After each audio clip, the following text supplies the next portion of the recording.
먼저 저도 12월 4일인가 아마 4일인 거로 기억이 되는데 그 여인영 그 방첩 사령관이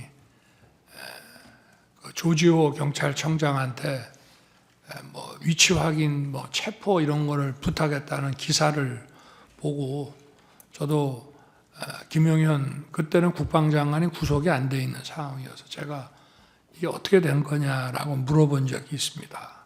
그랬더니 좀 두 사람 다 이런 수사나 이런 거에 대해서 특히 여인영 사령관은 저게 순작전통이고 해가지고 도대체 이 수사에 대한 개념 체계가 없다 보니 위치 확인을 좀 동향 파악을 하기 위해서 했는데 경찰에서 그거는 현재 사용하는 휴대폰을 알지 않는 한 어렵다고 딱 잘랐다고 이렇게 얘기를 해서 저도 그런 부분에 대해서는 정말 불필요한 일이고 잘못됐다고 생각합니다. 그러나 지금 이제 우리 국정원 1차장의 이 메모와 관련된 문제는 그런 차원의 문제가 아니고 저와 통화한 거를 가지고 대통령의 체포 지시라는 것과 연결을 해서 바로 이 내란과 탄핵에 이 공작을 했다는 게 문제입니다. 지금 제가 그 당시에는 지난번에도 말씀을 드렸지만 국정원장이 미국 출장을 갔는지 여부에 대해서 좀 오해가 있다 보니까 사실은 직무대리인 1차장에게 통화를 하게 된 그러면서 지금 이런 상황이 지금 발생을 했다고 지난번에도 말씀을 드렸는데요. 제가 여인영 그 방첩사령관을 도와줘라라고 한 얘기, 그리고 제가 1차장에게 이따가 전화 혹시 할 수도 있다라고 한 8시 반경에 얘기를 해서 10시 넘어서 제가 이제 계엄 선포를 다 하고 올라와서 전화를 한 이유는 아까도 말씀드렸지만 몇 차례 본 적도 있고 또 뭐 일도 열심히 하는 것 같고 이렇게 해서 제가 격려 차원의 전화를 한 건데 그중에서 제일 중요한 부분이 우리 홍 차장이 여인영 사령관하고 육사 선후배잖아 하는 얘기가 가장 중요한 얘기인데 아까 그 얘기 못 들었다고 거짓말하지 않습니까? 제가 전화를 한 이유는 간첩 사건에 대해서 국정원이 가지고 있는 정보를 전부 경찰에만 주려고 하지 말고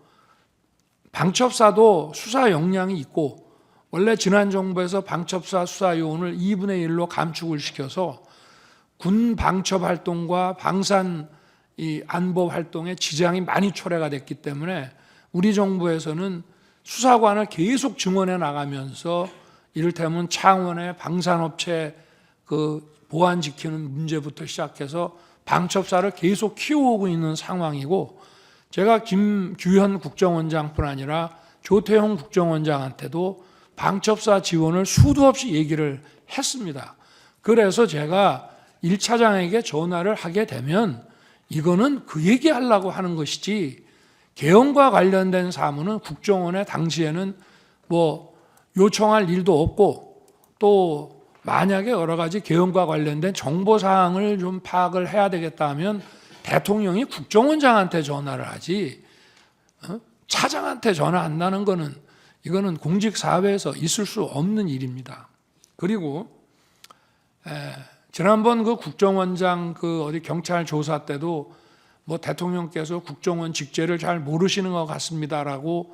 조서를 수사관이 받은 모양인데 그거 전부 엉터리입니다. 우리나라에서 국정원 직원 빼고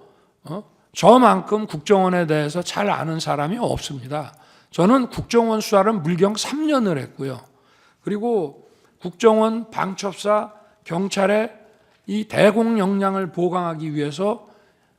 취임 이후에도 엄청난 노력을 했을 뿐 아니라 국정원 인사를 벌써 여러 차례 해온 사람이라 속속들이 저는 잘 압니다. 제가 1차장한테 이런 얘기를 한 것은 육사 선후배이기 때문에 좀 국정원에서 이런 걸 할 때 정무직 회의라든가 간부 회의 때도 좀 거들어 주라는 얘기를 이제 한 것인데 이거를 간첩을 좀 많이 잡아넣기 위해서 정보를 좀 경찰만 주지 말고 여기다가도 방첩사에도 주고 지원을 좀 해주라는 얘기를 이런 무슨 목적 없는 체포 지시로 해서 그 여인형이 뭘 부탁도 안 하는데 대통령이 도와주라고 그랬다고 해서 이런 거를 받아서 여인형은 경찰에다가 물어보니 경찰이 어렵다고 하니 국정원은 뭐 미행이라도 하고 뭘 하니 그거 뭐 위치 확인하는데 좀 도움이 될까 해서 헌 얘기를 이렇게 엮어가지고 대통령의 체포 지시로 이거를 만들어냈다는 게 이 핵심입니다, 이게. 그래서 이 메모를 아까도 왜? 자, 지금 12월 3일 날 밤에 저 국정원은 뭐 신출귀몰 안 되고 뭐 저 영장 없이도 이렇게 수사권이 없어도 뭐 좀 미행이라든지 뭐 정보 활동을 통해서 사람 어디 있는지를 알아낼 수 있지 않는가라는 뭘 잘 모르는 사람의 이런 부탁을 받아서 에이 미친놈 말도 안 되는 소리 하네라고 했다고 하면서 그거를 또 한 번 계속해서 이 메모를 만들어 가지고 있다가 자기가 12월 5일 사표 내고 6일 날 해임이 되니까 이걸 가지고 대통령의 이 체포 지시다라고 이거를 엮어낸 것이 바로 이 메모의 그 핵심이라고 저는 말씀드리고 싶습니다. 그리고 아까 국정원장에게 대통령이 방첩사 지원하라고 했던 얘기에 대해서 국정원이 원장이 별다른 대답을 안 했다는 것은 제가 판단하기에는 저한테 하도 들었기 때문에 그 얘기는 맨날 하는 얘기니까 아마 내가 저 국외 출장 중인 줄 아시고 저 1차장하고 통화를 했다가 그 얘기를 하셨던 모양이구나 라고 저는 원장이 받아들였을 것이라고 생각하지 개헌과 관련된 별도의 그 어떤 지시였다고 한다면은 바로 저한테 아마 국정원장이 특달같이 전화했을 겁니다. 1차장한테 뭔 지시를 하셨다는데 그게 뭡니까 하고 그래야 그게 국정원장이지 아니 개헌과 관련된 지시라고 생각을 하면서 1차장 말을 그냥 무시해버리고 아니 그 앞에서는 무시하는 척을 하더라도 대통령이 자기 밑에 사람한테 뭔가 개헌과 관련된 업무 지시를 했다면 특달같이 저한테 전화하는 게 상식 아니겠습니까? 그거는 수도 없이 들었기 때문이고 지난번에도 왜 한번 재판관님께서 어떤 그 작년 그 상반기 총선 전에 어떤 그 안가 자리에 그 여인형 방첩사령관이 거기에 왜 참석했냐고 한번 물어보신 것 같은데 그 자리가 바로 국정원 보고 방첩사 지원해 주라고 하는 그런 자리입니다. 그렇기 때문에 그 말씀을 좀 드리고요. 그리고 아까 그 무슨 제 무슨 처와 국정원장 간에 휴대폰 뭐 문자 주고받았다는 부분에 대해서는 그건 뭐 저도 알 수 없는 것이지만 저와 제 처는 지난 11월 7일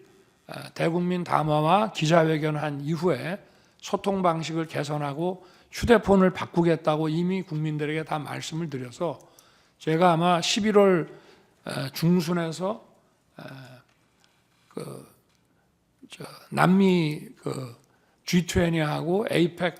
출장 가기 직전 아니면 그 직후에 휴대폰을 바꿨습니다. 그래서 비화폰을 저 같은 경우에는 국정원장하고 썼고요. 아마 제 아내는 국정원장이 안보실장이던 시절에는 전화번호를 가지고 있었을지 모르지만 휴대폰을 이렇게 그 비화폰 아닌 개인 휴대폰을 바꾸고 원래 휴대폰을 다 없애버렸기 때문에 저는 그 통화 내역이 어떤 건지 사실 좀 궁금합니다. 네, 이상입니다. 네, 추가 5분 드리겠습니다. 추가 신문하십시오.